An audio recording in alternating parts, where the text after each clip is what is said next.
जी खान साहब से मुलाकात हुई है और खान साहब का मोराल पहले की तरह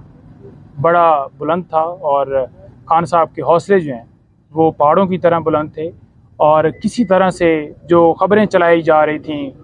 कि डील के हवाले से, तमाम बातों की खान साहब ने तरदीद की है। कोई ऐसी बात खान साहब ने ना की है, ना कोई खान साहब से मिलने आया है, ना कोई खान साहब ने किसी के ज़रिए मैसेज भिजवाया है। तो खान साहब ने वाज़ह तौर पर कहा कि सिर्फ़ और सिर्फ मैं यहाँ पर एक बात करूँगा, वो ये बात करूँगा कि इलेक्शन जो है वो टाइम के ऊपर होने चाहिए और इसके अलावा कोई और बात नहीं है। ये सारे वहम निकाल दें, इनके अंदर कोई वहम हो, इनके अंदर कोई ऐसी बात हो, अंदर से ये सारी चीज़ें निकाल दें। साइफ़र केस के हवाले से डिटेल से बात हुई और उन्होंने वाज़ेह पैगाम दिया कि आप बिल्कुल बताएं कि साइफ़र के ऊपर जो ये बोगस केस बनाया गया है ये क्या है। उन्होंने कहा जी बेसिकली साइफ़र जो है वो बाहर से मुदाखलत हुई और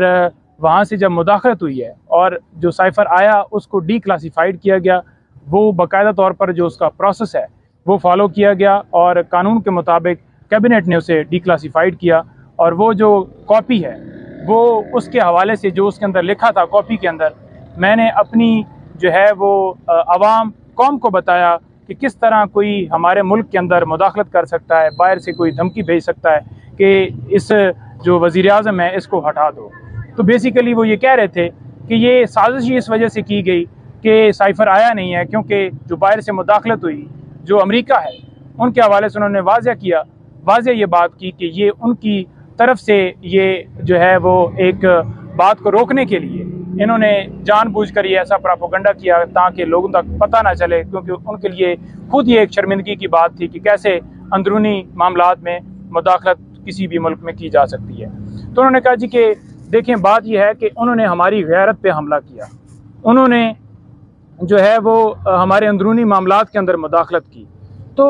मैं अवाम का नुमाइंदा हूँ, मुझे अवाम ने वोट दिया, मैं इस मुल्क का शहरी हूँ, मुझे मुल्क से प्यार है और मैं कैसे ये बर्दाश्त कर लेता कि कोई बाहर से धमकी दे और मैं चुप करके बैठा रहता। मैं क्यों ना लोगों को बताता कि इस तरह से ये साजिश की गई और उसका आपने रिजल्ट देख लिया कि वाकई चलती फिरती जो हुकूमत है वो साइफ़र के बदले में जो है वो गिरा दी गई। दूसरे नंबर पर उन्होंने कहा कि ये जो डॉक्यूमेंट्स कहते हैं कि कोड जो हैं शेयर किए गए, किसी तरह से कोड्स ना शेयर किए गए, ना कोई ऐसी जो ओरिजिनल जो साइफ़र है उसको मैंने किसी के साथ शेयर किया, बल्कि इसके ऊपर तो वो ओरिजिनल जो है वो फ़ॉरेन ऑफिस के अंदर मौजूद होता है और अभी भी वहाँ पर ही है। तो ये सिर्फ़ और सिर्फ इल्ज़ाम या इस केस इस वजह से बनाया गया है ताकि मेरी हिम्मत टूट जाए। यहाँ पर उन्होंने बताया कि मुझे जो रिपोर्ट जमा करवाई गई है सुप्रीम कोर्ट में, तो उन्होंने कहा कि ये देखें ये जो सारी बातें की जा रही हैं ना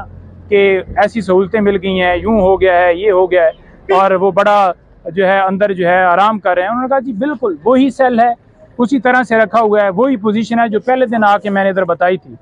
और उसी तरह से रखा गया है। लेकिन खान साहब ने कहा कि देखिए ये कुर्बानी देनी पड़ती है, कौम के लिए कुर्बानी देनी पड़ती है, अपनी नस्लों के लिए कुर्बानी देनी पड़ती है और वो मैं कुर्बानी दे रहा हूँ और दूंगा। आवाम के हवाले से उन्होंने वाज़ेह मैसेज भेजा है कि देखें